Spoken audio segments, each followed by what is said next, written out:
அஸ்மத்குருப்யோ நமஹ.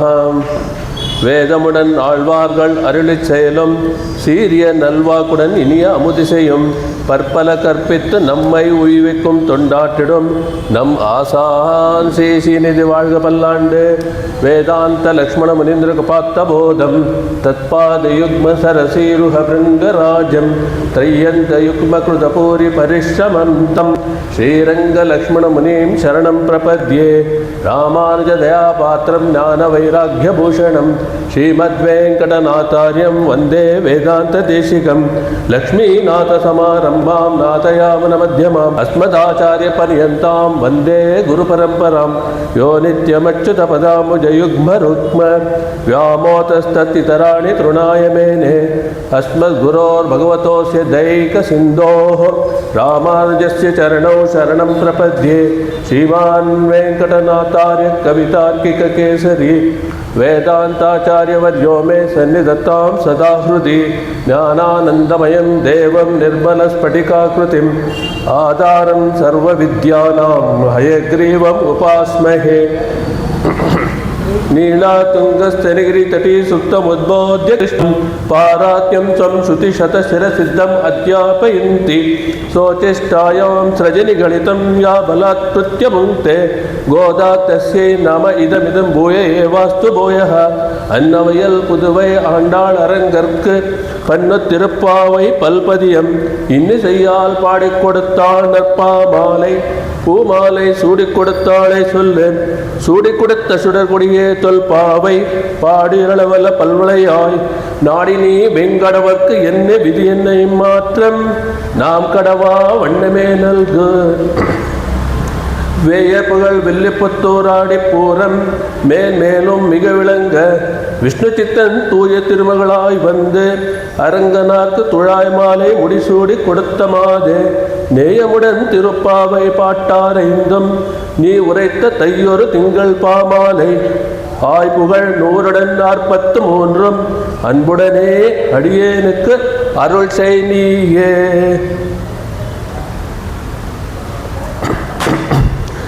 மார்கழி திங்கள் மதி நிறைந்த நன்னாளால் மார்கழி திங்கள் மதி நிறைந்த நன்னாளால் நீராட போதுவீர் போதுமினோ நேரிழகீர் சீர்மல்கும் ஆய்ப்பாடி சீர்மல்கும் ஆய்ப்பாடி செல்வச் சிறுமீர்கள் கூர்வேல் கொடுந்தொழிலன் நந்தகோபன் குமரன் ஏராந்த கண்ணி யசோதை இளம் சிங்கம் கார்மேனி செங்கண் கதிர்மதியம் போல் முகத்தான் நாராயணனே நமக்கே பறை தருவான். நாராயணனே நமக்கே பறை தருவான். பாரோர் புகழ படிந்தேலோரெம்பவாய் பாரோர் புகழ படிந்தேலோரெம்பவாய்.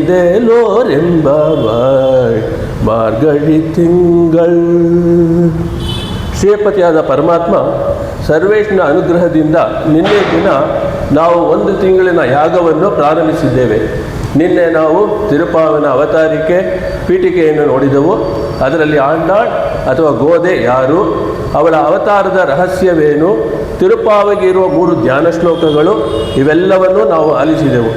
ಇಂದು ತಿರುಪಾವೆಯ ಧನುರ್ಮಾಸದ ಮೊದಲನೇ ದಿನ, ಮೊದಲನೇ ಪಾತ್ರ ಮಾರ್ಗಳಿ ತಿಂಗಳು ಅನ್ನು ನಾವು ಈಗಲೇ ಆಲ್ರೆಡಿ ನೋಡಿದ್ದೀವಿ. ನಾವೀಗ ಮಾರ್ಗಳಿ ತಿಂಗಳದ್ದು ಸಿಂಪಲ್ ಅರ್ಥ ಮೊದಲು ನೋಡೋಣ. ಮಾರ್ಗಳಿ ತಿಂಗಳು ಮದಿನಿರಿಂದ ನನ್ನಾಳಾಲ್. ಈ ದಿನ ಮಾರ್ಗಶಿರ ಮಾಸದ ಮೊದಲನೇ ದಿನ, ತುಂಬು ಹುಣ್ಣಿಮೆಯಿಂದ ಕೂಡಿದ ಇದು ಅತ್ಯಂತ ಶುಭ ದಿನವಾಗಿದೆ. ಮಾರ್ಗಳಿ ತಿಂಗಳು ಮದಿನಿರಿಂದ ನನ್ನಾಳಾಲ್ ನೀರಾಡ ಪೋದುವೀರ್ ಪೋದುಮಿನೋ ನೇರಿಡಗೀರ್.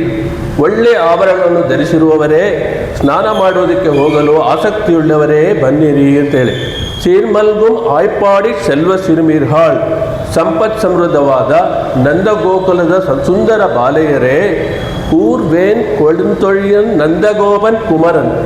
ನಂದಗೋಪಾಲರು ಕೃಷ್ಣನ ತಂದೆ ತನ್ನ ಚೂಪಾದ ಈಟಿಯಿಂದ ಯಾರಾದರೂ ತನ್ನ ತಿರುಮಗನಾದ ಕೃಷ್ಣನಿಗೆ ತೊಂದರೆಯುಂಟು ಮಾಡಲು ಬಂದರೆ ಅವರನ್ನು ನಿವಾರಿಸಲಾಗೂ ಸಿದ್ಧರಾಗಿದ್ದಾರೆ. ಏರಾಂದ ಕಣ್ಣಿ ಯಶೋದೆ ಇಳಂಸಿಂಗಂ. ಕೃಷ್ಣನು ಸುಂದರವಾದ ಮತ್ತು ಕರುಣೆಯುಳ್ಳ ಕಣ್ಣುಗಳನ್ನು ಹೊಂದಿರುವ ಯಶೋದೆಗೆ ಒಂದು ಪುಟ್ಟವಾದ ವೀರಸಿಂಹದ ಮರಿಯಾಗೇ ಇದ್ದ. ಕಾರ್ಮೇನಿ ಸೆಂಗನ್ ಕದಿರ್ ಮದಿಯಂಪೋಲ್ ಮುಗತ್ತಾನ್. ಮೇಘದಂತೆ ಮೈಯುಳ್ಳ, ಸೂರ್ಯನು ಉದಯಿಸುವ ಹಾಗೂ ಚಂದ್ರನು ಮುಳುಗುವ ಸಮಯದಲ್ಲಿ ಕಾಡುವ ಕೆಂಪು ಬಣ್ಣದಿರುವ ಕಣ್ಣುಗಳು ಇರುವ ಕೃಷ್ಣನು. ನಾರಾಯಣನೇ ನಮಕ್ಕೆ ಪರಿತರುವಾನ್. ಕೃಷ್ಣನೇ ನಾರಾಯಣ, ಕೃಷ್ಣ ಅಂತ ಹೇಳುವ ಆ ನಾರಾಯಣನೇ ನಮ್ಮೆಲ್ಲರನ್ನು ರಕ್ಷಿಸುತ್ತಾನೆ. ಪಾರೋರ್ ಪುಗழ ಪಡಿಂದೇಲೋರ್ ಎಂಪಾವಾಯ್. ಈ ವಿಶ್ವದಲ್ಲಿರುವ ಎಲ್ಲರೂ ಮೆಚ್ಚುವ ಥರ ನಾವೆಲ್ಲರೂ ಕೂಡಿ ಈ ವ್ರತವನ್ನು ಮಾಡೋಣ ಬನ್ನಿರಿ ಅಂತ. ಇದು ಸಿಂಪಲ್ ಮೀನಿಂಗ್ ಡೈರೆಕ್ಟಾಗಿ. ಇವಾಗ ಫಸ್ಟ್ ನೆನ್ನೆ ಎಷ್ಟೋ ಪ್ರಶ್ನೆಗಳು ನೋಡಿದೆ. ಮೊದಲನೇ ಪ್ರಶ್ನೆ ಏನು ಬಂತು? ಆಂಡಾಳ್ ಈ ವ್ರತವನ್ನು ಏಕೆ ಮಾರ್ಗಶಿರ ಮಾಸದಲ್ಲೇ ಮಾಡಿದ್ಲು ಅಂತ. ಆದರೆ ಇವಾಗ ಉತ್ತರ ನೋಡೋಣ ನಾವು. ಮಾರ್ಗಶಿರ ಮಾಸದಲ್ಲಿ ಮೊದಲನೇ ಪದ ಅಕ್ಷರ ಮಾ ಅಂತೆ. ಮಾ ಅನ್ನೋದು ಮಂಗಳಕರವಾದ ಅಕ್ಷರ ಅಂತ ಹೇಳ್ತಾರೆ. ತಿರುಪಾವೆ ಗ್ರಂಥ ಶುರುವಾಗಿರೋದು ಮಾಯಿಂದ. ಮಾ ಅನ್ನೋದು ಮಹಾಲಕ್ಷ್ಮಿಯನ್ನು ತಿಳಿಸುತ್ತೆ. ಭಗವದ್ಗೀತೆಯಲ್ಲಿ 10ನೇ ಅಧ್ಯಾಯವಾದ ವಿಭೂತಿ ಯೋಗದಲ್ಲಿ ಮಾಸಾನ ಮಾರ್ಗಶೀರ್ಷೋಹಂ, ತಿಂಗಳುಗಳಲ್ಲಿ ಮಾರ್ಗಶೀರ್ಷವು ನಾನು ಎಂದು ಶ್ರೀಕೃಷ್ಣ ತಿಳಿಸುತ್ತಾನೆ. ಆಂಡಾಳಿಗೆ ಎಲ್ಲವೂ ಕೃಷ್ಣನೇ. ಆದ್ದರಿಂದ ಅವಳು ಕೃಷ್ಣನಿಗೆ ಬಹಳ ಇಷ್ಟವಾದ ತಿಂಗಳಾದ ಮಾರ್ಗಶೀರ ಅಥವಾ ಧನುರ್ಮಾಸವನ್ನು ಆರಿಸಿಕೊಂಡಿದ್ದಾಳೆ. ಮಾರ್ಗಶೀರ್ಷ ಮಾಸವು ನಮ್ಮನ್ನು ಕತ್ತಲೆಯಿಂದ ಬೆಳಕಿನ ಕಡೆಗೆ ಮಾರ್ಗಶೀರ್ಷ ಮಾಸವು ನಮ್ಮನ್ನು ಕತ್ತಲೆಯಿಂದ ಬೆಳಕಿನ ಕಡೆಗೆ ಕರೆದುಕೊಂಡು ಹೋಗುತ್ತದೆ. We have to rise from ignorance ಅಂತ. ಮಾಸಗಳೊಳಗೆ ಉತ್ತಮವಾದ ಮಾರ್ಗಶೀರ್ಷ ಮಾಸವು ಬಾರ್ಹಸ್ಪತ್ಯ ರೀತಿಯ ಮೊದಲ ತಿಂಗಳು. ಗೋದಾದೇವಿಗೆ ಈ ತಿಂಗಳೇ ಯುಗಾದಿ ಆಗಿತ್ತೋ ಏನೋ ಗೊತ್ತಿಲ್ಲ. ಮೊದಲನೇ ದಿವಸ ಯುಗಾದಿ, ಅವತ್ತು ಮಾರ್ಗಶಿರ ಮಾಸನೇ ಅಂತ ಅವಳು ಹೇಳ್ತಾಳೆ. ದ್ವಾದಶ ನಾಮಗಳು ಅಂತ ಹೇಳ್ತೀವಿ. ನಾರಾಯಣನಿಗೆ 12 ನಾಮಗಳಿದೆ. ಆ ದ್ವಾದಶ ನಾಮಗಳಲ್ಲಿ ಕೇಶವ ನಾಮ ಈ ತಿಂಗಳಿಗೆ ಇದೆ ಅಂತ ಹೇಳ್ತಾರೆ. ದ್ವಾದಶ ನಾಮಗಳು, ದ್ವಾದಶ ಅಂದರೆ 12. ಯಾವುದಾವುದು ಅಂತ ಹೇಳಿದ್ರೆ ಶುರುವಾಗೋದು ಕೇಶವದಿಂದ. ಕೇಶವ, ನಾರಾಯಣ, ಮಾಧವ, ಗೋವಿಂದ, ವಿಷ್ಣು, ಮಧುಸೂದನ, ತ್ರಿವಿಕ್ರಮ, ವಾಮನ, ಶ್ರೀಧರ, ಋಷಿಕೇಶ, ಪದ್ಮನಾಭ, ದಾಮೋದರ. ಇದರಲ್ಲಿ ಏನಪ್ಪ ಅಂದರೆ ಕೇಶವ ನಾಮ ಮೊದಲು ಬರುತ್ತೆ. ಅದರಿಂದಲೇ ಮಾರ್ಗಶಿರ ತಿಂಗಳು ಕೇಶವನೇ ಅಧಿದೇವತೆ. ಆದ್ದರಿಂದಲೇ ಒಂದು ಕಾಲದಲ್ಲಿ ಈ ವರ್ಷ ಆರಂಭ ಮಾರ್ಗಶಿರ ಮಾಸದಲ್ಲೇ ಆಯ್ತಾ ಅಂತೇಳಿ ಕೆಲವರು ಹೇಳ್ತಾರೆ. ಕೇಶವ ಅಂದರೆ ಕೇಶವ ಕ್ಲೇಶನಾಶನಃ ಅಂತ ಹೇಳ್ತಾರೆ. ಕ್ಲೇಶನಾಶನಃ ಕೇಶವಗೆ ಎಕ್ಸ್ಪ್ಲನೇಷನು. ಹಾಗಂದ್ರೆ ಏನು ಅಂದರೆ ನಮ್ಮ ಪ್ರಾಚೀನ ಕರ್ಮದಿಂದ ಬರುವ ದುಃಖಗಳು, ಬರುವಂಥ ಕ್ಲೇಶಗಳು ಅದೆಲ್ಲ ಕೇಶವ ಅಂತ ಹೇಳಿದ್ರೆ ಹೊರಟೋಗುತ್ತೆ ಅಂತ ಹೇಳ್ತಾರೆ. ಭಗವಂತನ ಕಮಲ ಪಾದಗಳಂತೆ ಮಾರ್ಗಳಿ ತುಂಬ ಬಿಸಿಲಾಗೂ ಇರೋದಿಲ್ಲ, ತುಂಬ ತಂಪಾಗೂ ಇರೋದಿಲ್ಲ. ಮಾರ್ಗಳಿ ಮಾಸ ಬ್ರಹ್ಮ ಮುಹೂರ್ತ, ಓಝೋನ್ ಅಂತೀವಲ್ಲ, ಓಝೋನ್ ಅಂದರೆ ಏನು? ಯಾವಾಗ ನಮಗೆ ಬೆಳಗಿನ ಜಾವ ಇರುತ್ತೆ, ಅದರಿಂದ ಅನ್ಪೊಲ್ಯೂಟೆಡ್ ಏರು, it is good for health ಅಂತ ಹೇಳಿದ್ದಾರೆ. ಆ ಓಝೋನ್ ಇದಲ್ಲ, ನಮಗೆ ಹೆಂಗೆ ನಮ್ಮ ದೇಹಕ್ಕೆ ಅದು ತುಂಬ ಇಂಪಾರ್ಟೆಂಟು, ಅದೇ ಥರ ನಮ್ಮ ದೇವರಿಗೂ ಅದು ಆ ಟೈಮಲ್ಲಿ ಓಝೋನ್ ಟೈಮ್ ಅದು ಬ್ರಹ್ಮ ಮುಹೂರ್ತ ಅಂತ ಹೇಳ್ತಾರೆ. ಬ್ರಹ್ಮ ಮುಹೂರ್ತ ದೇವ್ರಿಗೂ ಆಯಿತು, ನಮಗೆ ಹೆಂಗಿದ್ರು ಬ್ರಹ್ಮ ಮುಹೂರ್ತ ಬೆಳಗ್ಗೆ 4ರಿಂದ 5 ಗಂಟೆ, ದೇವ್ರಿಗೂ ಬ್ರಹ್ಮ ಮುಹೂರ್ತ ಅಂತಲ್ಲ. ಅದು ಹೆಂಗೆ ದೇವರಿಗೆ ಹೆಂಗೆ ಅಂದರೆ ಕ್ಯಾಲ್ಕುಲೇಷನ್ನು ನಮಗೆ 365 ದಿವಸನೂ ದೇವರಿಗೆ ಒಂದೇ ಒಂದು ದಿನ ದೇವ್ರದ್ದು ನಮಗೆ 365 ದಿನ ಅಂದರೆ 1 ವರ್ಷ ಇದೆ. ಆ ಒಂದು ದಿನದಲ್ಲಿ ಬೆಳಗಿನ ಜಾವ ಇರುತ್ತಲ್ಲ, ಆ ಮುಹೂರ್ತ ಬ್ರಹ್ಮ ಮುಹೂರ್ತ ಟೈಮು ಮಾರ್ಗಶಿರ 1 ಮಾಸ. ಮಾರ್ಗಶಿರದ 1 ಮಾಸ 30 ದಿನ, ಒಂದು ಬ್ರಹ್ಮ ಮುಹೂರ್ತ ಈಕ್ವಲೆಂಟು ನಮ್ಮ ದೇವರಿಗೆ. ಅದರಿಂದ ಅದು ದೇವರಿಗೂ ಅದು ಬ್ರಹ್ಮ ಮುಹೂರ್ತ, ನಮಗೂ ಬ್ರಹ್ಮ ಮುಹೂರ್ತ. ಆದ್ದರಿಂದ ಭಾಳ ಒಳ್ಳೆಯ ಟೈಮು ಮಾರ್ಗಶಿರ ಮಾಸ ಅಂತ ಹೇಳ್ತಾರೆ. ಆಮೇಲೆ ಮೃಗಶೀರ್ಷ ನಕ್ಷತ್ರ ಚಂದ್ರನಿಗೆ ಭಾಳ ಇಂಪಾರ್ಟೆಂಟ್ ನಕ್ಷತ್ರ. ಈ ನಕ್ಷತ್ರಕ್ಕೆ ಅಧಿದೇವತೆಯೇ ಚಂದ್ರನೇ. ಇದು ಬಿಟ್ಟು ಈ ಕಾಲದಲ್ಲಿ ಮಾರ್ಗಶಿರ ಮಾಸದಲ್ಲಿ ದೇವತೆಗಳು, ಪಿತೃಗಳು ನಮಗೆ ಸನ್ನಿಹಿತರಾಗುತ್ತಾರೆ. ಆದ್ದರಿಂದ ಮುಂಜಾನೆ ಎದ್ದು ಶುದ್ಧರಾಗಿ ಅವರನ್ನು ಪೂಜಿಸುವುದಕ್ಕೆ, ಕಿಂಚಿಸುವುದಕ್ಕೆ ಇದು ಅನುಕೂಲಕರ ಅಂತ ಹೇಳ್ತಾರೆ. ಧನುರ್ಮಾಸದಲ್ಲಿ ಬೆಳದಿಂಗಳಿಂದ ಕೂಡಿದ ತಂಪಾದ ಉಷಕಾಲ ವ್ರತ ಅನುಷ್ಠಾನಕ್ಕೆ ಸೂಕ್ತ. ಇವರು ವ್ರತ ಮಾಡ್ತಾಯಿದ್ರೆ ಅದಕ್ಕೆ ಆ ಟೈಮ್ ಒಳ್ಳೆಯದು. ಇನ್ಫ್ಯಾಕ್ಟ್ ಅದಕ್ಕೇನೆ ಇರಬೇಕು, ಮಾರ್ಗಶಿರ 1 ತಿಂಗಳು fully dedicated to only Andal. ತಿರುಪಾವೇನೇ ಎಲ್ಲ ಕಡೆ ಹೇಳಿ ಮಾಡ್ತಾರಿಂದ ಆ ತಿಂಗಳು ಎಲ್ಲರಿಗೂ ಒಳ್ಳೆಯದಿಂದ ಬೆಳಗ್ಗೆ ಎದ್ದು ಅಟ್ಲೀಸ್ಟ್ ಆ 1 ತಿಂಗಳು ನಮಗೆಲ್ಲ ಓಝೋನ್ ಸಿಗ್ತಾಯಿದೆ ಆಂಡಾಳಿಂದ. ಅದು ನಮ್ಮಲ್ಲಿ ಸತ್ವಗುಣವನ್ನು ಉದ್ರೇಕಗೊಳಿಸುತ್ತೆ. ಭಗವದ್ಧ್ಯಾನ ಮತ್ತು ಮಾನಸಿಕ ಕ್ರಿಯೆಗಳಿಗೆ ಮನಸ್ಸನ್ನು ಸಜ್ಜುಗೊಳಿಸುತ್ತೆ. ಬೆಳಗಿನ ಜಾವ ಎದ್ದರೆ ನಾನೇ ಮಾಡಿದೆ, ನಾನೇ ಅಂತ ನಾವು ತಟ್ಕೋತೀವಲ್ಲ, ಅದು ಒಳ್ಳೆಯದಲ್ಲ. ಅದನ್ನು ನಾವು ತೆಗೆದುಕೋಬೇಕು. ನಮ್ಮ ತಮಿಳಲ್ಲಿ ಮಾರ್ಗಳಿ ಅಂದರೆ ಮಾರ್ ಅಂದರೆ ಈ ಜಾಗ, ಈ ಮಾರ್ಗಳಿ ಹೆಂಗಂದರೆ ನಾನು ಅನ್ನೋದನ್ನು ತೆಗೆದುಬಿಡಿ ಅಂತ ಮಾರ್ಗಳಿ ಶಬ್ದ ಅದನ್ನು ಹೇಳುತ್ತೆ ಅಂತ ಪೂರ್ವಾಚಾರ್ಯರು ಹೇಳಿದ್ದಾರೆ. ಮಾರ್ಗಳಿ ತಿಂಗಳು, ಇವಾಗ ಮಾರ್ಗಳಿ ಯಾತಕ್ಕೆ ಅಂತ ಗೊತ್ತಾಯಿತು, ಯಾತಕ್ಕೆ ಶುರು ಮಾಡಿದ್ಲು ಅಂತ. ಮದಿ ನಿರೆಯಿಂದ, ಮದಿ ಅಂತ ಹೇಳಿದ್ರೆ ಚಂದ್ರ, ನಿರೆಯಿಂದ ಅಂದರೆ ಫುಲ್ ಮೂನ್, ಪೂರ್ಣಚಂದ್ರ ಹುಣ್ಣಿಮೆ ಅಂತ ಹೇಳಿ. ಕೃಷ್ಣನ ಸಹಾಯದಿಂದ ಗೋಪಿಕೆಯರು ನೋಂಬು ಮಾಡಲು ಒಪ್ಕೊಂಡಿದ್ದರಿಂದ ಹುಣ್ಣಿಮೆಯ ಕಾರಣದಿಂದ ಈ ಸ್ಥಳವು ಫುಲ್ ಪ್ರಕಾಶವಾಗಿದೆ, ಗೋಪಿಯರಿಗೆ ಒಳ್ಳೆಯದು ಅನ್ನಿಸ್ತು. ಅದಕ್ಕೆ they took the full Moon day. ಆಮೇಲೆ ಮದಿ ಒಂದು ಚಂದ್ರ ಆಯಿತು. ಮದಿಗೆ ಇನ್ನೂ ಇಂಪಾರ್ಟೆಂಟ್ ಮೀನಿಂಗ್ ಏನಿದೆ ಅಂದರೆ ಜ್ಞಾನ, ಬುದ್ಧಿ ಅಂತ ಹೇಳಿ. ಪುರುಷ ಸೂಕ್ತದಲ್ಲಿ ಚಂದ್ರ ಮಾಮನಸೋ ಜಾತಃ, ಚಂದ್ರ ಮಾಮನಸೋ ಜಾತಃ ಅಂತ ಹೇಳಿದೆ. ಭಗವಂತ ಮನಸ್ಸು ಚಂದ್ರನಂತೆ, ಎಲ್ಲ ದೇವತೆಗಳು ಭಗವಂತನ ಅಂಗಗಳು ಅಂತ ಹೇಳ್ತಾರೆ. ಆ ಪರಮಾತ್ಮ ಎಲ್ಲಿದ್ದಾನೆ? ಅವನೆಲ್ಲೂ ಇಲ್ಲ, ನಮ್ಮ ಚಿತ್ತದಲ್ಲಿದ್ದಾನೆ. ನಮ್ಮ ಮನಸ್ಸನ್ನು ನಾವು ಬೆಳೆಸಿಕೊಳ್ಳಬೇಕು. ಆ ಬೆಳೆಸಿಕೊಂಡು ನಮ್ಮ ಬುದ್ಧಿಯನ್ನು ಬೆಳೆಸಿಕೊಳ್ಬೇಕು. ಬುದ್ಧಿ ಬೆಳೆಸಿದರೆ ಮನಸ್ಸು ಬೆಳಗತ್ತೆ. ಯಾಕೆಂದರೆ ಮನಸ್ಸಿಗೆ ತನ್ನದೇ ಆದ ಬೆಳಕಿಲ್ವಂತೆ. ಬುದ್ಧಿ ಪ್ರಚುರ ಆದರೆ ಮನಸ್ಸು ಬೆಳಗತ್ತೆ. ಅದಕ್ಕೆ ನಮ್ಮ ಗಾಯತ್ರಿ ಮಂತ್ರದಲ್ಲಿ ಹೇಳ್ತೀವಿ, ತತ್ಸವಿತುರ್ವರೆಣ್ಯಂ ಭರ್ಗೋ ದೇವಸ್ಯ ಧೀಮಹಿ ಧಿಯೋ ಯೋ ನಃ ಪ್ರಚೋದಯಾತ್. ಒಂದು ಸಣ್ಣ ಎಲ್ಲರಿಗೂ ಒಂದು ಸಜೆಷನ್ ಥರ, ಇಲ್ಲಿ ಏನಾಗುತ್ತೆ, ಧಿಯೋ ಯೋನ ಪ್ರಚೋದಯಾತ್ ಅಂತ ಹೇಳ್ಬಿಡ್ತೀವಿ ನಾವು. ಧಿಯೋ ಯೋನ ಪ್ರಚೋದಯಾತ್.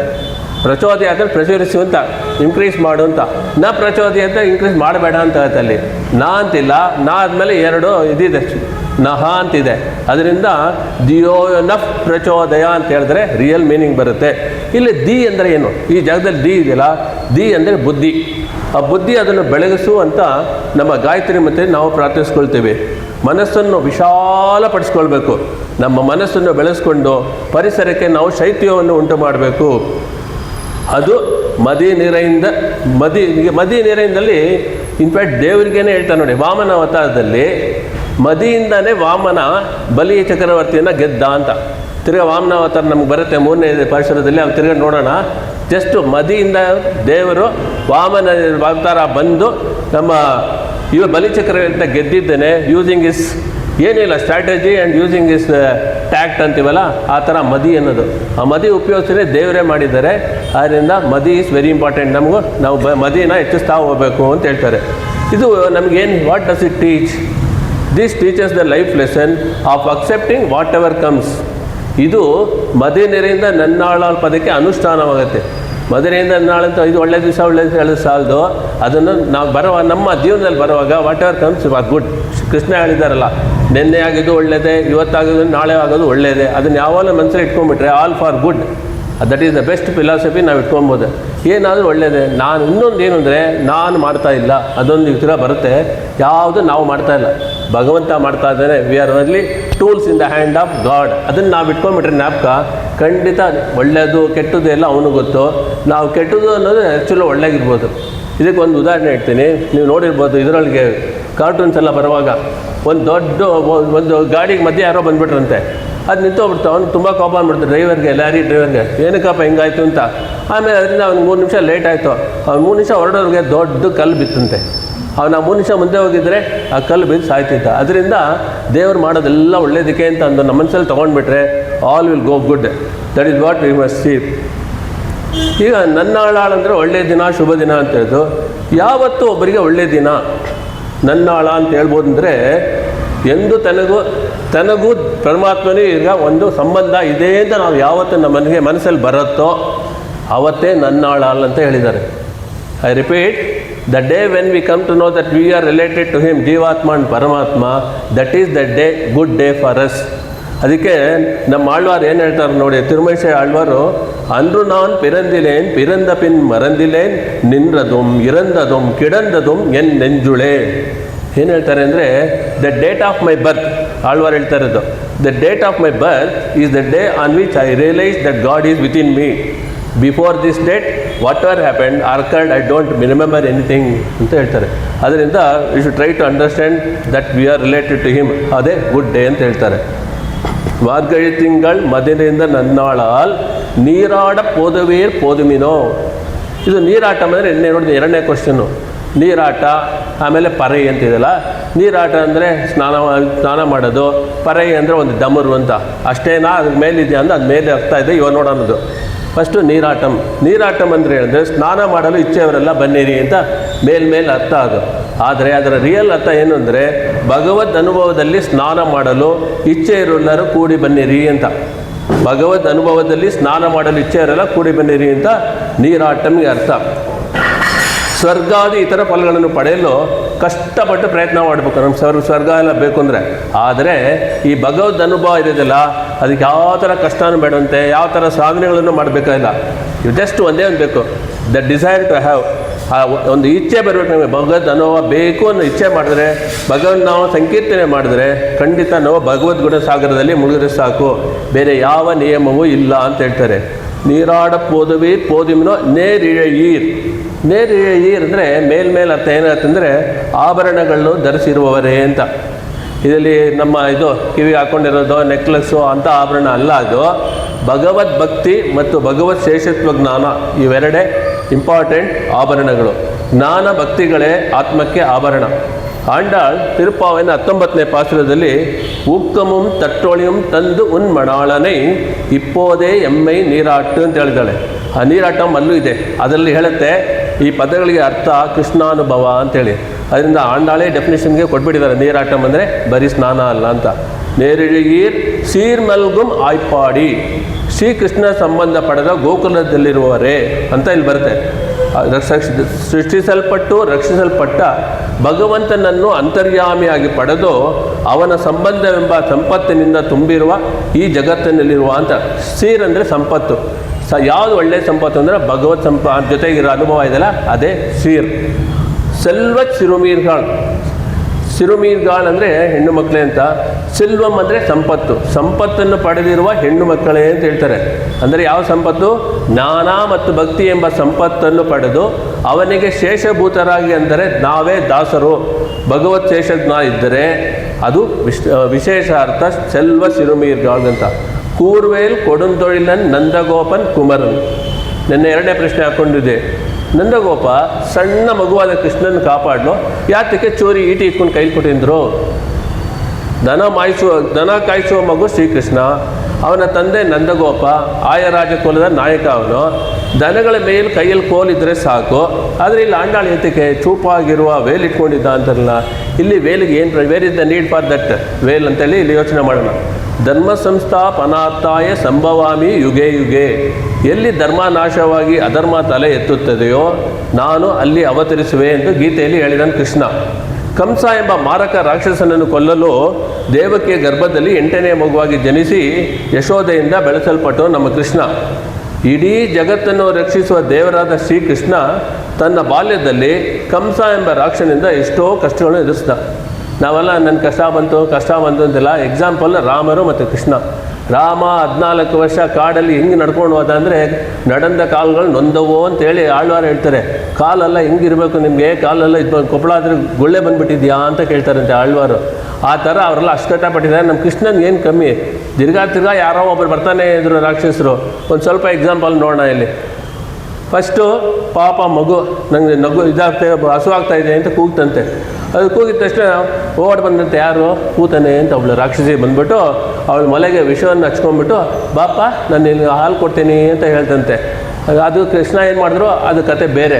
ಅಲ್ಲಿ ಒಂದು ರಾಕ್ಷಸಿ ಬಂದಳು, ಓಕೆ ಸ್ವಲ್ಪ ದೊಡ್ಡದಾಯಿತು, ಅದನ್ನು ಇದರಲ್ಲಿ ಹಾಕಿದ್ರು, ತೊಟ್ಲಲ್ಲಿ ಹಾಕಿದ್ರು ಬಿಟ್ರಾ, ಅಲ್ಲಿ ಇನ್ನೊಂದು ರಾಕ್ಷಸ ಬಂದ.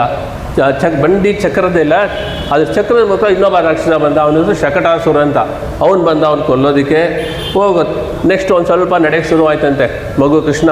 ನಡೆಯುವಾಗ ಇನ್ನೊಂದು ಪಕ್ಷಿ ರೂಪದಲ್ಲಿ ಒಂದು ಬಂತು ಬಕಾಸುರ ಅಂತ. ಆಮೇಲೆ ಹಾವಿನ ರೂಪದಲ್ಲಿ ಬಂದ ಅಕಾಸುರ ಅಂತ. ಈ ಥರ ಎಲ್ಲ ರಾಕ್ಷಸರು ಕೊಲ್ಲೆ ಟ್ರೈ ಮಾಡಿ ಕೃಷ್ಣನ್ಗೆ ಎಷ್ಟೆಲ್ಲ ಕಷ್ಟ ಕೊಡ್ತಾ ಇದ್ದಾರಲ್ಲ. ಎಷ್ಟೋ ಪ್ಲ್ಯಾನ್ಸ್ ಮಾಡ್ದ ಕಂಸ ಇವ್ರು ಕೊಲ್ಲೋದಕ್ಕೆ. ಅದರಿಂದ ತಂದೆ ನಂದಗೋಪ ಏನು ಮಾಡಿದಂತೆ, ಈ ಮಗು ಪಾಪ ಇನ್ನು ಎಷ್ಟೋ ಅಪಾಯಗಳನ್ನು ಎದುರಿಸುತ್ತಲ್ಲ ಅಂತ ಚಿಂತಿಸುತ್ತಾ ತನ್ನ ಮಗನನ್ನು ರಕ್ಷಿಸಲು ಗೋಪಾಲಕನ ಕೋಲನ್ನು ಎಸೆದುಬಿಟ್ಟು ಹರಿತವಾದ ಆಯಿಂದ ಕಾವಲು ಕಾಯ್ತಿದ್ದ ಅಂತ ತಿಳಿಸ್ತಾರೆ. ಇಲ್ಲೊಂದು ನೋಡಿ, ಜಗತ್ತನ್ನೇ ರಕ್ಷಿಸಲು ಜನಿಸಿದ ಕೃಷ್ಣನನ್ನು ಕರ್ತವ್ಯನಿಷ್ಠ ತಂದೆಯಾದ ನಂದಗೋಪ ನಾನು ರಕ್ಷಿಸ್ತಾ ಇದ್ದೀನಿ ಅಂತ ಅಂದ್ಕೊಂಡಲ್ಲ, ಕೈಯಲ್ಲಿ ಹರಿತವಾದ ಆಯುಧವನ್ನು ಹಿಡ್ಕೊಂಡಿದ್ದಾನಲ್ಲ, ಇದು ಎಂಥ ಪರ್ಯಾಸ ಅಲ್ವಾ. ಅವನೇ ನಮ್ಮೆಲ್ಲ ಕಾಪಾಡು, ಅವನಿಗೆ ಕಾಪಾಡು, ಅದು ತಂದೆಯಾದ ಅವರಾಗಿರೋ ಮಕ್ಕಳ ಮೇಲೆ ಇರೋ ಅಫೆಕ್ಷನ್ ಅದು. ಅಲ್ಲಿ ಈ ಥರ ಹೇಳ್ತಾರೆ. ಇದು ಹೆಂಗೆ ಅಂದರೆ, ಪೆರಿಯಾಳ್ವಾರ ನಮ್ಮ ದೇವರಿಗೆ ಪಲ್ಲಾಂಡು ಹಾಡಿದ್ರಲ್ಲ, ದೇವ್ರಿಗೇನೋ ಆಗ್ಬಿಡತ್ತಲ್ಲ, ಕಣ್ಣು ಬಿಡಬಾರ್ದು ಅಂತೇಳಿ, ಆ ಥರ ಇದು ನಂದಗೋಪನಿಗೆ ಪಾಪ ಮಗುಗೆ ಏನಾಗಬಾರ್ದು ಅಂತ ಹೇಳ್ಬಿಟ್ಟು ಕೈಯಲ್ಲಿ ವೇಲ್ ಇಟ್ಕೊಂಡಿದ್ದ ಅಂತ ಹೇಳ್ತಾರೆ. ಏರಾಂದ ಕಣ್ಣಿ ಯಶೋದೆ ಇಳನ್ಸಿಂಗಂ, ಯಶೋದೆಯ ವಾತ್ಸಲ್ಯಪೂರ್ಣ ನೇತ್ರಗಳಿಗೆ ಸಿಂಹದ ಮರಿಯಂತೆ ಇರುವವನು. ಕಾರ್ಮೇಣಿ ಸೆಂಗಣ್ ಕದಿರ್ ಮದಿಯಂಪೋಲ್ ಮುಗತ್ತಾನ್, ಮೇಘದಲ್ಲಿ 2 ತಾವರೆ ಹೂಗಳು ಕಂಗೊಳಿಸ್ತಾ ಇರುತ್ತೆ. ಅದು ಕೃಷ್ಣ ಕಣ್ಣುಗಳಿವೆ. ಒಂದು ಸೂರ್ಯ, ಇನ್ನೊಂದರಲ್ಲಿ ಚಂದ್ರ ಇಟ್ಕೊಂಡಿದ್ದಾರೆ. ತಾಪ ತಂಪು ಎರಡನ್ನು ಲೋಕಕ್ಕೆ ಕೊಡುವಂತಿದೆ. ಅದು ದುಷ್ಟರನ್ನು ಶಿಕ್ಷಿಸುವುದು ಸೂರ್ಯನ ಸುಡು ಬಿಸಿಲಿನಂತೆ, ಶಿಷ್ಟರನ್ನು ಪಾಲಿಸಿ ರಕ್ಷಿಸುವುದು ಚಂದ್ರನ ಬೆಳದಿಂಗಳಂತೆ ಇತ್ತಂತೆ. ಇವನು ಲೋಕ ನಿಗ್ರಹಕ ಹಾಗೂ ಲೋಕ ಅನುಗ್ರಹಕ. ಅದರಿಂದ ಎರಡನ್ನೂ ಏಕಕಾಲದಲ್ಲಿ ಮಾಡ್ತಾನೆ ನಮ್ಮ ದೇವರು ಪರಮಾತ್ಮ. ಪುಂಡರೀಕಾಕ್ಷನೆಂಬುದು ಅವನ ಕಣ್ಣುಗಳಿಗೆ ಎಲ್ಲರೂ ಹೇಳ್ತಾರೆ. ಇವನೇ ಸರ್ವೇಶ್ವರ ಎಂಬುದಕ್ಕೆ ಸಾಕ್ಷಿನೇ ಅದೇ ಅಂತ ಪುಂಡರೀಕಾಕ್ಷ. ಯಾಕೆ ಹಿಂಗೆ ಹೇಳ್ತಾರೆ ಅಂದರೆ, ಭಗವಂತ ಎಷ್ಟೋ ಅವತಾರ ತೊಗೊಂಡ, ಅಟ್ಲೀಸ್ಟ್ ನಮ್ಗೆ 10 ಗೊತ್ತಿದೆ, ಇನ್ನೂ ಸಾಕಷ್ಟು ತೊಗೊಂಡಿದ್ದಾನೆ. ಅದರಲ್ಲಿ ಎಲ್ಲಾದರೂ ಬೇರೆ ಬೇರೆ ವೇಷ ನೋಡಿದ್ದೀವಿ. ನರಸಿಂಹರು ಬಂದಾಗ ನರಸಿಂಹ ಅವತಾರಲ್ಲಿ ಬೇರೆ ಥರ ಇದ್ದರು, ಕೂರ್ಮ ಅವತಾರ, ಮತ್ಸ್ಯ ಅವತಾರ. ಆದರೆ ಒಂದೇ ಒಂದು ಕಾಮನ್ ಅಂತೆ, ಅದೇನು ಅಂದರೆ ಪುಂಡರೀಕಾಕ್ಷ.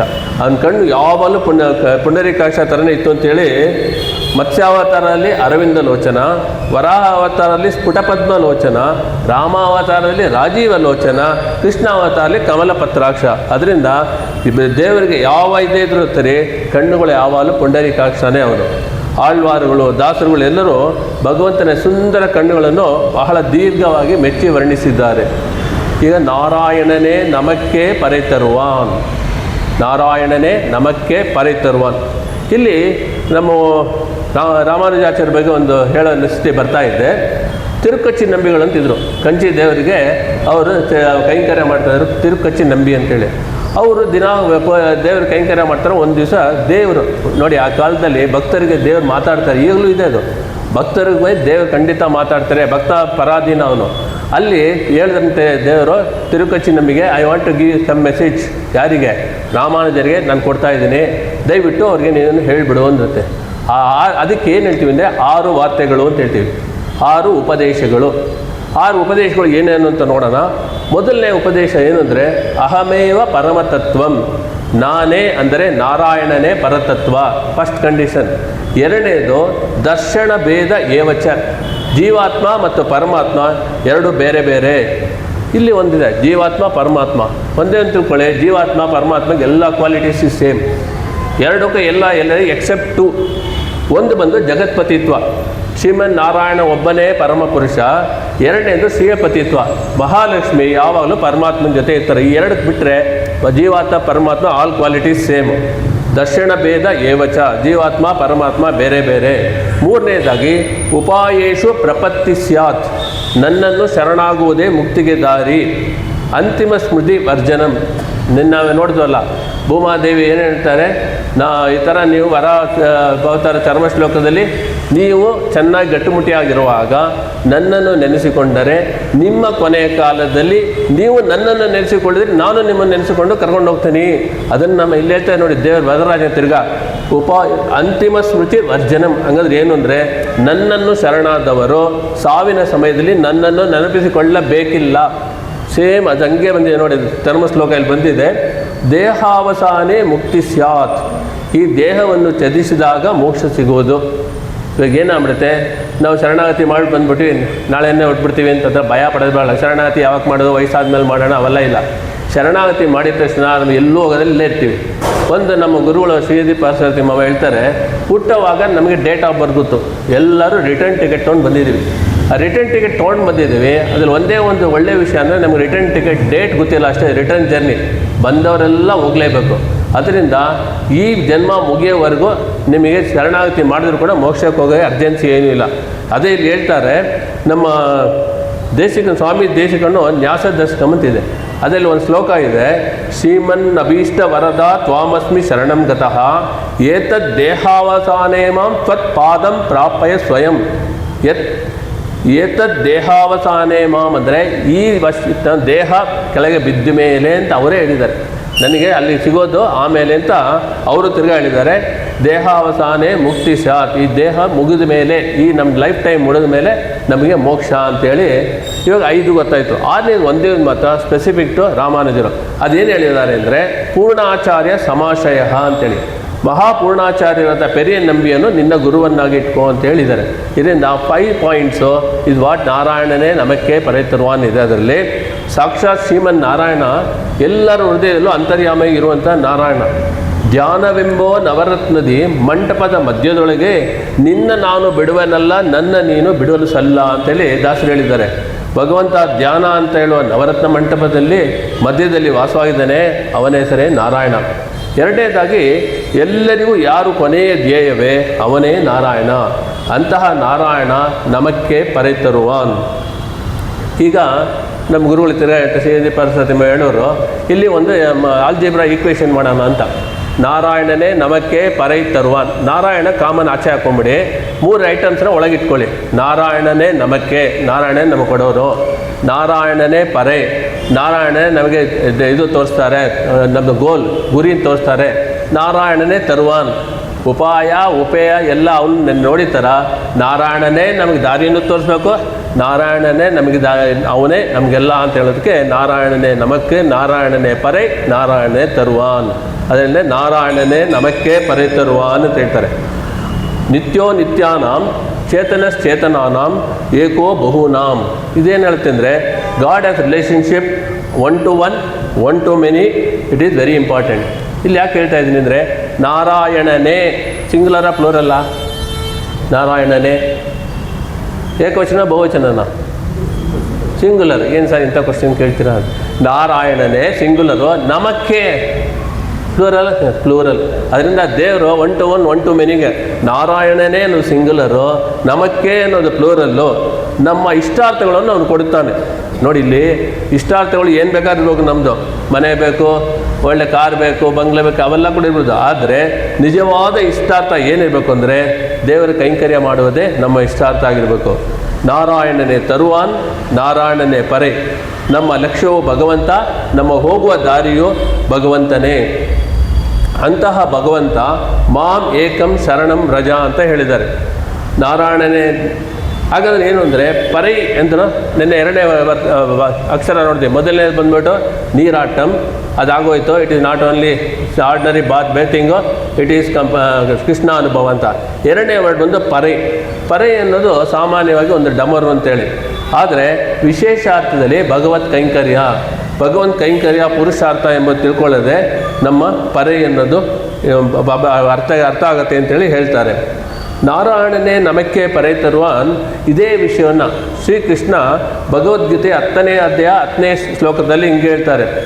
ತೇಷಾಂ ಸತತಯುಕ್ತಾನಾಂ ಭಜತಾಂ ಪ್ರೀತಿಪೂರ್ವಕಂ ದದಾಮಿ ಬುದ್ಧಿಯೋಗಂ ತಂ ಯೇನ ಮಾಂ ಉಪಯಾಂತಿ ತೇ. ಯಾರ ಮನಸ್ಸುಗಳು ಯಾವಾಗಲೂ ನನ್ನೊಂದಿಗೆ ಪ್ರೀತಿಯ ಭಕ್ತಿಯಲ್ಲಿ ಐಕ್ಯವಾಗಿರುತ್ತೆಯೋ ಅವರಿಗೆ ನಾನು ದೈವಿಕ ಜ್ಞಾನವನ್ನು ನೀಡುತ್ತೇನೆ. ಅದರ ಮೂಲಕ ಅವರು ನನ್ನನ್ನು ಪಡೆಯಬಹುದಾಗಿದೆ. To those whose minds are always united with me in loving devotion I give the divine knowledge by which they can attain me. ಈ ತಿರುಪಾವ ಇದೆಲ್ಲ ಅದು ಒಂದು ಕೈಪಿಡಿ 30 ದಿವಸ ನಾವು ಅಧ್ಯಯನ ಮಾಡ್ತಾ ಇದ್ದೀವಿ. ವರ್ಷದಲ್ಲಿ 365 ಮೈನಸ್ 30 ಅಂದರೆ 335 ದಿವಸ. ಈ 30 ದಿವಸ ತಿಳಿದಿದ್ನಲ್ಲ ಅನುಷ್ಠಾನಕ್ಕೆ ತರಬೇಕು. 30 ದಿವಸ ಆಯಿತು, ನೆಕ್ಸ್ಟ್ ಮಾರ್ಗಣಿ ನೋಡೋಣ ಅಂತ ಇರಬಾರ್ದು. ಏನೇನು ನಾವು ಕಲ್ತ್ಕೊಂಡು that we should try to implement. ಅನುಷ್ಠಾನ. Knowledge without application is waste. ಇವಾಗ ಕಲಿತಾರಲ್ಲ knowledge acquisition. Second step is implementation. ಅನುಷ್ಠಾನಕ್ಕೆ ನಾವು ತರಬೇಕು ಅನ್ನೋದು one of the important things we should know. ಇದರಲ್ಲಿ ಶ್ರೀಕೃಷ್ಣನೇ ನಾರಾಯಣ ಅಂತ ಹೇಳಿದ್ದಾರೆ. ವಾತ್ಸಲ್ಯಾದಿ ಸಕಲ ಕಲ್ಯಾಣ ಗುಣಗಳನ್ನು ಜ್ಞಾನಶಕ್ತಿಯಾದಿಯನ್ನು ಪಡೆದಿರುವ ನಾರಾಯಣನೇ ಸಕಲ ಚೇತನ ವಸ್ತುಗಳಿಗೆ ತಾನು ಆಶ್ರಯನಾಗಿಯೂ ಅಂತರಾತ್ಮನಾಗಿಯೂ ಇರುವನು ನಾರಾಯಣನೇ. ಅವನ ಪಾದಾರವಿಂದವನ್ನೇ ಅನನ್ಯರಾಗಿ ಆಯುಷಿರುವ ನಮಗೆ ವ್ರತ ಸಾಧನೆಗಳನ್ನು ಕೊಡುವನು ಅಂತ ಹೇಳ್ತಾರೆ. ಪಾರೋರ್ ಪುಗಳ ಪಡಿಂದೇನೋರ್ ಎಂಬಾವಾಯ್. ಈ ಲೋಕದವರೆಲ್ಲ ಕೊಂಡಾಡುವಂತೆ ನಾವು ಅಕ್ಕರಿಂದ ಭಗವದ್ ಗುಣಾನುಭವದಲ್ಲಿ ಮುಳುಗಿದರೆ ನಮ್ಮ ಅದ್ವಿತೀಯವಾದ ಭಗವಂತ ಕೈಂಕರ್ಯ ರೂಪವಾದ ಈ ವ್ರತವು ಶುಭವಾಗಿ ನೆರವೇರುವುದು. ಈ ವ್ರತನ ನಾವು ಶ್ರದ್ಧೆಯಿಂದ ಮಾಡಬೇಕು ಅಂತ ಹೇಳ್ತಾಳೆ. ಯಾಕೆ ಶ್ರದ್ಧೆಯಿಂದ ಮಾಡಬೇಕು ಅಂತ ಹೇಳ್ತಾಳೆ ಅಂದರೆ, ಶ್ರದ್ಧೆಯಿಂದ ಮಾಡಿದ್ರೆ ಬೇರೆ ಎಲ್ಲ ಜನರಿಗೂ ಅದನ್ನು ಮಾಡಲಾಗತ್ತಲ್ಲ, ಅದ್ರ ಮೇಲೆ ಆಸಕ್ತಿ ಉಂಟಾಗಿ ಎಲ್ಲರೂ ಭಗವತ್ ಅನುಭವಕ್ಕೆ ಬರ್ತಾರೆ ಅಂತ. ಇನ್ಫ್ಯಾಕ್ಟ್ ನಾವು ನೋಡಿದ್ವಿ, ಆಂಡಾಳ್ಗೆ ಯಾವಾಗಲೂ ಸಿಂಗಲಾಗಿ ಮಾಡ್ಬಾರ್ದು. ನಿನ್ನೆ ನೋಡಿದೆ ಟೀಮ್ ವರ್ಕ್, ಅದರಿಂದ ಕೂಡಿ ಇರಿಂದ ಕುಳಿರಿಂದ ಅಂತ ಹೇಳ್ತಾರೆ. ಅದಕ್ಕೋಸ್ಕರ ನಾವೆಲ್ಲ ಚೆನ್ನಾಗಿ ಮಾಡಿದ್ರೆ ಇನ್ನೂ ಎಲ್ಲರೂ ಬಂದು ನಮ್ಮ ಸೇರ್ಕೋತಾರೆ ಅನ್ನೋದಕ್ಕೋಸ್ಕರ ಅವಳು ಶಿಸ್ತಿಂದ ಮಾಡಬೇಕು ಅಂತ ಹೇಳ್ತಾ ಇದ್ದಾಳೆ. ಈ ಇದಕ್ಕೆ ಒಂದು ಸ್ವಾಪದೇಶತ್ತು ಇನ್ನೂ ಒಂದು ನಮ್ಮ ಶ್ರೀ ವೈಷ್ಣವ ಫಿಲಾಸಫಿ ತತ್ವ, ಹಿತ, ಪುರುಷಾರ್ಥ ಅಂತ ನೆನ್ನೆ ಸ್ವಲ್ಪ ನೋಡಿದ್ದೀವಿ. ಮಾನವ ಅರಿಯಬೇಕಾದ 3 ವಿಷಯ: ತತ್ವ, ಹಿತ, ಪುರುಷಾರ್ಥ. ಈ ಒಂದು ಪಾಶರದಲ್ಲಿ ಎಲ್ಲ ತಿಳಿಸಿದೆ. ಹೆಂಗೆ ಅಂದರೆ, ಶ್ರೀಮನ್ ನಾರಾಯಣನೇ ಪರತತ್ವ, ಅವನಿಗೆ ಕೈಂಕರ್ಯ ಮಾಡುವುದೇ ಪರಮ ಪುರುಷಾರ್ಥ ಮತ್ತು ಅದನ್ನು ಪಡೆಯಲು ಅವನೇ ಉಪಾಯ. ಆದ್ದರಿಂದ ಭಗವತ್ ನಾಮ ಸಂಕೀರ್ತನೆ ಮಾಡುತ್ತಾ ಅವನಲ್ಲಿ ಶರಣಾಗಿ ಅವನ ಕೃಪೆಗೆ ಪಾತ್ರರಾಗೋಣ ಬನ್ನಿರಿ ಅಂತ ಮೊದಲನೇ ಪಾಶದಲ್ಲಿ ಗೋದಾದೇವಿ ಭಗವತ್ ಕಲ್ಯಾಣ ಗುಣಸಾಗರದಲ್ಲಿ ಮುಳುಗೋದಕ್ಕೆ ನೀರಾಟಕ್ಕೆ ಎಲ್ಲರೂ ಕರೀತಾಳೆ. ಇದಕ್ಕೆ ಭಗವನ್ನಾಮ ಸಂಕೀರ್ತನೆ ಮಾಡಿ ಭಗವದ್ ಅನುಭವ ಪಡೆಯಬೇಕೆಂದು ಇಚ್ಛೆ ಎಲ್ಲರೂ ಯಾರಿಗೆ ಇಂಟ್ರೆಸ್ಟೋ ಎಲ್ಲರೂ ಬನ್ನಿ ಅಂತ ಹೇಳಿದ್ರು. ಆ ಇಚ್ಛೆ ಹೃದಯದಲ್ಲಿ ತುಂಬಿದ ಕಾಲವೇ ಸರಿಯಾದ ಕಾಲವು ಅಂತೇಳಿ ಆಂಡಾಳ್ ತಿಳಿಸ್ತಾಳೆ. ಇದರಲ್ಲಿ ಅರ್ಥಪಂಚಕ ಅಂತ ಒಂದಿದೆ, ನಿನ್ನೆ ನೋಡಿದ್ದೀವಿ. Knowing the our self, knowing the God, knowing the way to go, how to reach him, what are the impediments in between. ಅಷ್ಟೂ ಒಂದೇ ಒಂದು ಲೈನಲ್ಲಿ ಬಂದಿದೆ ನೋಡಿ, ನಾರಾಯಣನೇ ನಮಕ್ಕೆ ಪರೆ ತರುವಾನ್. ಹೆಂಗೆ ಅಂದರೆ, ನಾರಾಯಣನೇ ಪರಮಾತ್ಮ ಸ್ವರೂಪವನ್ನು ತೋರಿಸುತ್ತೆ, ನಮಕ್ಕೆ ಜೀವಾತ್ಮ ಸ್ವರೂಪವನ್ನು ತಿಳಿಸುತ್ತೆ, ಪೋದುವಿ ಉಪಾಯ ಸ್ವರೂಪವನ್ನು ತೋರಿಸುತ್ತೆ, ಪರೈ ಫಲಸ್ವರೂಪವನ್ನು ತೋರುತ್ತೆ, ನಾನು ನನ್ನದು ಇವೆಲ್ಲ ವಿರೋಧಿ ಸ್ವರೂಪವನ್ನು ತೋರಿಸುತ್ತೆ. ಎಲ್ಲ ಕೆಲಸವನ್ನು ಪರಮಾತ್ಮನೇ ಮಾಡುತ್ತಿರುವುದು, ನಾವು ಒಂದು ಆಯುಧ ಮಾತ್ರ ಅನ್ನೋ ಭಾವನೆ ನಮಗಿರಬೇಕು. ನಮ್ಮನ್ನು ಆಯುಧವಾಗಿ ಉಪಯೋಗಿಸ್ಕೊಂಡು ಭಗವಂತ ಎಲ್ಲ ಕೆಲಸನೂ ಮಾಡ್ತಾನೆ. We should never think that I am doing, all things are done by Paramatma using us like a tool. Just the ideas ಸ್ವ ಅಂದ್ಬಿಟ್ರೆ ಹೋಯ್ತು ಸ್ವತಂತ್ರ ಅಂತ. ಐ ಆಮ್ ಇಂಡಿಪೆಂಡೆಂಟ್ ಅಂತ ಬಂದುಬಿಟ್ರೇ I am doing the work my self ಅಂದರೆ it becomes obstacles in way to attain Paramatma and we cannot reach and do eternal ಕೈಂಕರ್ಯಂ in Vaikuntham ಅಂತ ಹೇಳ್ತಾರೆ. ಆದ್ದರಿಂದ ಮೊದಲ ಪದ್ಯವು ಅರ್ಥಪಂಚಕವನ್ನು ಸಂಕ್ಷಿಪ್ತವಾಗಿ ಸೂಚಿಸಿದೆ. ಇವಾಗ ನಾವು ನಿನ್ನೆ ನೋಡಿದೆ ಡಿವಿಷನ್ ಆಫ್ ತಿರುಪಾವೆ. ಮೊದಲು 5 ಭಗವಂತನ 5 ನೆಲೆಗಳನ್ನಿದೆ ಅಂತ ಹೇಳಿದೆ. ಪರ, ವ್ಯೂಹ, ವಿಭವ, ಅಂತರ್ಯಾಮಿ, ಅರ್ಚೆ ಅಂತ. ಈ ಮೊದಲನೇದು ಬಂದು ಪರ ನೆಲೆ. ಪರ ಏನು ಶ್ರೀ ವೈಕುಂಠದಲ್ಲಿ ದೇವರಿರೋದು. ಲಕ್ಷ್ಮಿ ಇದ್ದು, ಲಕ್ಷ್ಮೀ, ನೀಳಾದೇವಿ, ಭೂದೇವಿ ಎಲ್ಲ 3 ದೇವಿಗಳ ಜೊತೆಗೆ ಕೂತಿರೋ ಭಂಗಿಲಿರೋದು ಅದೇ ಶ್ರೀ ವೈಕುಂಠ. ನಮ್ಮದು ಅಲ್ಟಿಮೇಟ್ ಪಿನ್ನಕಲಲ್ಲಿ ಟಾಪ್ ಮೋಸ್ಟ್ ಇರೋದು. ಅಲ್ಲಿಗೆ ಹೋದ್ಬಿಟ್ರೆ ಅಲ್ಲಿ ಇರೋದು ಯಾರು ಅಂದರೆ ಆದಿಶೇಷರು ಮತ್ತು ಮುಕ್ತರು. ಅಲ್ಲಿ ಹೋದ್ಮೇಲೆ ಪುನರ್ಜನ್ಮ ಇಲ್ಲ. ಇದು ನಿನ್ನೆ ನೋಡಿದ್ವಿ. ಆದರೆ ಭಗವಂತನ ಪರನೆಲೆಯನ್ನು ಇಲ್ಲಿ ಹೇಳಿದೆ. ಈಗ ನವವಿಧ ಭಕ್ತಿ, ನೆನ್ನೆ ಇನ್ನೊಂದು ಕ್ವಶನ್ ಆಗಿದೆ, ನವವಿಧ ಭಕ್ತಿ ಅಂತ ಅದು ಇದೆಯಾ ತಿರುಪಾವೆಯಲ್ಲಿ ಅಂತ. ನವವಿಧ ಭಕ್ತಿ ಅಂದರೆ ಏನು ಅಂತ ಹೇಳಿದ್ರೆ, ಅದು ಶ್ರೀಮದ್ ಭಾಗವತ ಹೇಳಿದೆ. ಶ್ರವಣಂ ಕೀರ್ತನಂ ವಿಷ್ಣು ಸ್ಮರಣಂ ಪಾದಸೇವನಂ ಅರ್ಚನಂ ವಂದನಂ ದಾಸ್ಯಂ ಸಖ್ಯಂ ಆತ್ಮನಿವೇದನಂ ಇತಿ ಪುಂಸಾರ್ಪಿತ ವಿಷ್ಣು ಭಕ್ತಿಶ್ಚೇನ್ನವಲಕ್ಷಣ. ಭಕ್ತಿ ಅನ್ನೋದು ಒಂದು ಸಂಸ್ಕೃತ ಶಬ್ದ. ಭಕ್ತಿ ಎನ್ನುವ ಶಬ್ದಕ್ಕೆ ಏನೇನು ಅರ್ಥಗಳಿದೆ ಅಂದರೆ, ದೇವರು, ಗುರು ಮತ್ತು ಹಿರಿಯರಲ್ಲಿ ಇರುವ ಗೌರವ ಬುದ್ಧಿ, ಸೇವೆ, ಆರಾಧನೆ, ಉಪಾಸನೆ, ಶ್ರದ್ಧೆ, ನಿಷ್ಠೆ ಇವೆಲ್ಲ ಭಕ್ತಿ ಬರುತ್ತೆ. ಮುಕ್ತಿಗೆ ಭಕ್ತಿಯೇ ಮೂಲ. ಈಗ 9 ಏನೇನಿದೆ ಅಂತ ನೋಡೋಣ. ಶ್ರವಣಂ ಫಸ್ಟ್ ಮುಖ್ಯವಾದದ್ದು. ಶ್ರವಣಂ ನೀವು ಹೇಳಕ್ಕೆ ಬಂದರೆ ನಾವು ಕಿವಿಲಿ ಕೇಳಿಸ್ಕೋಬೇಕು, ಕಟ್ ಮಾಡಿದೆ. ಶ್ರವಣಂ ಅಂದರೆ ದೇವರ ಮಹಿಮೆಗಳನ್ನು ಧ್ಯಾನ ಮತ್ತು ಭಕ್ತಿಯಿಂದ ಕೇಳಿ ಮನನ ಮಾಡುವುದು. ಎರಡನೇದು ಒಂದು ಕೀರ್ತನಂ, ದೇವರ ಕೀರ್ತನೆ, ಭಜನೆ, ಗುಣಗಾನ, ಮಹಿಮೆಗಳನ್ನು ಕೊಂಡಾಡುವುದು. ಸ್ಮರಣಂ, ಕಲಿಯುಗದ ಮುಖ್ಯ ಧರ್ಮವಾದ ಶ್ರೀಹರಿಯ ನಾಮಸ್ಮರಣೆಯನ್ನು ನಿರಂತರ ಮಾಡುವುದು. ಪಾದಸೇವನಂ, ಶ್ರೀಹರಿಯ ಚರಣ ಸೇವೆ ಮಾಡುವುದು ಅಥವಾ ಮಾಡುವ ಎಲ್ಲ ಕಾರ್ಯಗಳು ಶ್ರೀಹರಿಯ ಚರಣ ಸೇವೆ ಎಂದು ತಿಳಿಯುವುದು. ಅರ್ಚನಂ, ಇದೊಂದೇ ನಮ್ಗೆ ಗೊತ್ತಿರೋದು. ಫಲಪುಷ್ಪಗಳಿಂದ ದೇವರ ಅರ್ಚನೆ ಮಾಡ್ತೀವಲ್ಲ, ಅದರಿಂದ ಟಕ್ಕಂತ ಅದು ಗೊತ್ತಾಗ್ಬಿಡುತ್ತೆ. ವಂದನಂ, ದೇವರಿಗೆ ಪ್ರಣಾಮ, ದಂಡ ಪ್ರಣಾಮಗಳ ಸಮರ್ಪಣೆ ಮಾಡುವುದು. ದಾಸ್ಯಂ, ಮಾಡುವ ಎಲ್ಲ ಕಾರ್ಯಗಳು ನಾನು ದೇವರ ದಾಸ ಅಂತ ಮಾಡೋದು. ಸಖ್ಯಂ, ದೇವರ ಮೇಲೆ ವಿಶೇಷವಾದ ಪ್ರೀತಿ ಹಾಗೂ ಸಖ ಎನ್ನುವ ಭಾವನೆ ಇರಿಸಿಕೊಳ್ಳುವುದು. ಕೊನೆಯದಾಗಿ ಆತ್ಮನಿವೇದನ, ಮಾಡುವ ಎಲ್ಲ ಕಾರ್ಯಗಳನ್ನು ದೇವರಿಗೆ ಸಮರ್ಪಣೆ ಮಾಡುವುದು. ತಾರಕ್ಕ ಬಿಂದಿಗೆ ನಾನೀರಿಗೋಗುವೆ ತಾರೆ ಬಿಂದಿಗೆಯ್ಯ, ತಾರಕ್ಕ ಬಿಂದಿಗೆ ನಾನೀರಿಗೋಗುವೆ ತಾರೆ ಬಿಂದಿಗೆಯ. ಬಿಂದಿಗೆ ಒಡೆದರೆ ಒಂದೇ ಕಾಸು ತಾರೆ ಬಿಂದಿಗೆಯ. ತಾರಕ್ಕ ಬಿಂದಿಗೆ ನಾನೀರಿಗೋಗುವೆ ತಾರೆ ಬಿಂದಿಗೆಯ. ರಾಮನಾಮವೆಂಬೋ ರಸವುಳ್ಳ ನೀರಿಗೆ ತಾರೆ ಬಿಂದಿಗೆಯ. ಗೋವಿಂದನೆಂಬೋ ಗುಣವುಳ್ಳ ನೀರಿಗೆ ತಾರೆ ಬಿಂದಿಗೆಯ. ತಾರಕ್ಕ ಬಿಂದಿಗೆ ನಾನೀರಿಗೋಗುವೆ ತಾರೆ ಬಿಂದಿಗೆಯ.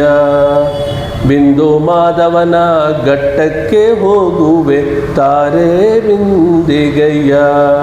ಪುರಂದರ ವಿಠಲಕ್ಕೆ ಅಭಿಷೇಕ ಮಾಡುವೆ ತಾರೆ ಬಿಂದಿಗೆಯ. ಪುರಂದರ ವಿಠಲಕ್ಕೆ ಅಭಿಷೇಕ ಮಾಡುವೆ ತಾರೆ ಬಿಂದಿಗೆಯ. ತಾರಕ್ಕ ಬಿಂದಿಗೆ ನಾನೀರಿಗೋಗುವೆ ತಾರೆ ಬಿಂದಿಗೆಯ. ತಾರೆ ಬಿಂದಿಗೆಯ. ಯಾಕೆ ತೊಗೊಂಡೆ ಅಂದರೆ ನೀರಾಟಂ ಅಂದರೆ ಬರೀ ಸ್ನಾನ ಅಲ್ಲ ಅನ್ನೋ ಥರ ಇಲ್ಲಿ ಏನಿದೆ ಬಿಂದಿಗೆ ಬಿಂದಿಗೆ ನಾವೇನೋ ನೀರಿಗೆ ಬಿಂದಿಗೆ ತೊಗೊಂಡೋಗಿ ಕೊಡ ತೊಗೊಂಡೋಗಿ ಅಂತ ಅರ್ಥ ಇಲ್ಲ. ಇಲ್ಲಿ ಬಿಂದಿಗೆ ಅನ್ನೋದು ರಾಮನಾಮ ಮತ್ತು ದೇವರ ಶಕ್ತಿಯ ಪ್ರತೀಕವಾಗಿದೆ ಅಂತಾರೆ. ಈ ಕೃತಿಯ ಸಾರಾಂಶ ಏನು ಹೇಳ್ತಾರೆ ಅಂದರೆ ದೇಹ ಅನ್ನೋದು ಒಂದು ಬಿಂದಿಗೆ ಸಮಾನ. ಅದರೊಳಗೆ ಭಗವಂತನ ನಾಮಸ್ಮರಣೆ ಭಕ್ತಿ ಅಂತ ಜ್ಞಾನನ ಅದರಲ್ಲಿ ತುಂಬಬೇಕು ಅಂತ ಹೇಳ್ತಾರೆ. ದೇಹವನ್ನು ತ್ಯಜಿಸುವ ಮುನ್ನ ಅದನ್ನು ಸಾರ್ಥಕಗೊಳಿಸಲು ಭಗವಂತನ ನಾಮದ ಅಮೃತವನ್ನು ತುಂಬಿಟ್ಟುಕೊಳ್ಳಬೇಕು ಅಂತೇಳಿ ಈ ಹಾಡಿನಲ್ಲಿ ಮುಖ್ಯ ಸಂದೇಶ ಇದೆ. ಪುರಂದರ ವಿಠಲನಿಗೆ ಅಭಿಷೇಕ ಮಾಡುವುದಾಗಿ ಹೇಳುವ ಮೂಲಕ ತಮ್ಮ ಜೀವನದ ಉದ್ದೇಶ ಕೇವಲ ಭಗವಂತನ ಸೇವೆಯೇ ಅದನ್ನು ಇದರಲ್ಲಿ ಹೇಳಿದ್ದಾರೆ. ಈಗ ಈ ಮೊದಲನೇ ಪಾಶುರದಲ್ಲಿ ಒಂದೇ ಮುಗಿಸ್ತಾ ಇದ್ದೀನಿ. ಈಗ ಮೊದಲನೇ ಪಾಶುರದಲ್ಲಿ ಏನಾಯಿತು, ಇವಾಗ ಏನಂದರೆ ಕಮ್ಯುನಿಕೇಷನ್ ಇಸ್ ಎಕ್ಸಲೆಂಟ್. ಆಂಧ್ರಾಳಕ್ಕೆ ಇನ್ನೊಂದು ಏನು ಕಲಿಬೇಕಂದ್ರೆ ಕಮ್ಯುನಿಕೇಷನ್. ಆ ಕಮ್ಯುನಿಕೇಷನ್ ಹೆಂಗಿರಬೇಕು ಅಂದರೆ ಫಸ್ಟ್ ಡೇನ will tell all the rules and guidelines. ನಾಳೆಯಿಂದ ಯಾರೂ ಕೇಳಲ್ಲ ಹೆಂಗೆ ಮಾಡಬೇಕು ಮಾಡಲ್ಲ. ಹೆಂಗಿದೆ ಅಂದರೆ ಒಂದು ಬೋರ್ಡ್ ಮೀಟಿಂಗ್ ಮಾಡ್ತೀವಿ ಅಂತ ಹೇಳಿ ಕಂಪನಿಲಿ, ಅವಾಗ ಏನು ಮಾಡ್ತಾರೆ, ಒಂದು ನೋಟಿಸ್ ಕಳಿಸ್ತಾರೆ. ಆಮೇಲೆ ಅವ್ರಿಗೆ ಏನೇನು items you are going to discuss ಅಂತ ಹೇಳ್ತಾರೆ. ಅದೇ ಥರ ಇದರೊಳಗೆ ಏನೇನು ಮಾಡಿದ್ರೆ ಅಂದರೆ ಈ ತಿರುಪಾವೆಯಲ್ಲಿ ಯಾವ ತಿಂಗಳಲ್ಲಿ ಯಾವ ನಕ್ಷತ್ರದಲ್ಲಿ ಯಾರ ಬಗ್ಗೆ ಈ ವ್ರತವನ್ನು ನಾವು ಮಾಡುತ್ತಿದ್ದೇವೆ ಅಂತ ಆಗಲೇ ಹೇಳಾಯಿತು. ಮಾರ್ಗಳಿ ತಿಂಗಳು ಶುಕ್ಲ ಪಕ್ಷ ಪೌರ್ಣಮಿ ನಮ್ಮ ಗೋಷ್ಠಿಯಲ್ಲಿ ಇರೋವರನ್ನೆಲ್ಲ ಕರೆದುಕೊಂಡು ಪರಮಾತ್ಮ ನಾರಾಯಣನ ಕೈಂಕರ್ಯಕ್ಕೆ ಅವನ ಹತ್ತಿರವೇ ಅವನ ಕೈಂಕರ್ಯವನ್ನು ಪ್ರಾರ್ಥಿಸುವುದೇ ನಮ್ಮ ಉದ್ದೇಶ. ಅದರಿಂದ ಈ ಮೊದಲನೇ ಪಾಶದಲ್ಲಿ ಎಲ್ಲ ತಿಳಿಸಾಯಿತು. ಅದೇ ಪ್ರಾಪ್ಯಂ, ಅದೇನೆಂದರೆ ಕೈಂಕರ್ಯವನ್ನು ಪ್ರಾರ್ಥಿಸುವುದು. ಪ್ರಾಪಕಂ ಏನು ಅಂದರೆ ಆ ಕೈಂಕರ್ಯವನ್ನು ಮಾಡಲು ಯಾವುದು ದಾರಿ, ಇವೆಲ್ಲ ಮುಂದಿನ ಪಾಶಗಳಲ್ಲಿ ಬರೆದಿದೆ, ಅದನ್ನು ಆಮೇಲೆ ನೋಡೋಣ. ನಾಳಿನ ಪಾಶುರ ವೈಯತ್ತು ವಾழிರ್ಹಾಳ್. ಇದರಲ್ಲಿ ಅದ್ಭುತವಾಗಿ ನಾವು ಏನನ್ನು ಮಾಡಬೇಕು, ಇವಾಗ ಮೊದಲು ಹೇಳ್ಬಿಟ್ರು ರೂಲ್ಸು, ಏನೇನು ಮಾಡಬೇಕು ಮಾಡಬಾರ್ದು ಇವೆಲ್ಲ ಕ್ಲಿಯರಾಗಿ ಗೋದಾದೇವಿ ನಾಳೆ ತಿಳಿಸ್ತಾಳಿದ್ದಾಳೆ. ಅದನ್ನು ನಾವು ನೋಡೋಣ. ಶತಮಕಮಣಿ ನೀರ ಚಾರು ಕಲ್ಹಾರ ಹಸ್ತ ತನವರ ನಮಿತಾಂಗಿ ಸಾಂದ್ರ ವಾತ್ಸಲ್ಯ ಸಿಂಧು ಅಲಕವಿತಾಭಿ ಶ್ರದ್ಧರ ಕೃಷ್ಣನಾಥ ವಿಲಸತೃದಿ ಗೋದ ವಿಷ್ಣು ಚಿತ್ತಾತ್ಮಜಾನಃ ಆಂಡಾಳ್ ತಿರುವಡಿಗಳೇ ಶರಣಂ. ಸರ್ವಂ ಶ್ರೀ ಕೃಷ್ಣಾರ್ಪಣಂ ಅಸ್ತು. ಈಗ ಈಗೇನಂತ ಹೇಳಿದ್ರೆ ಈಗೇನಂದರೆ ಆಲ್ರೆಡಿ ನಮ್ಮಲ್ಲಿ ಸೆಕೆಂಡ್ ಹಾಫ್ ತುಂಬ ಥ್ಯಾಂಕ್ಸ್.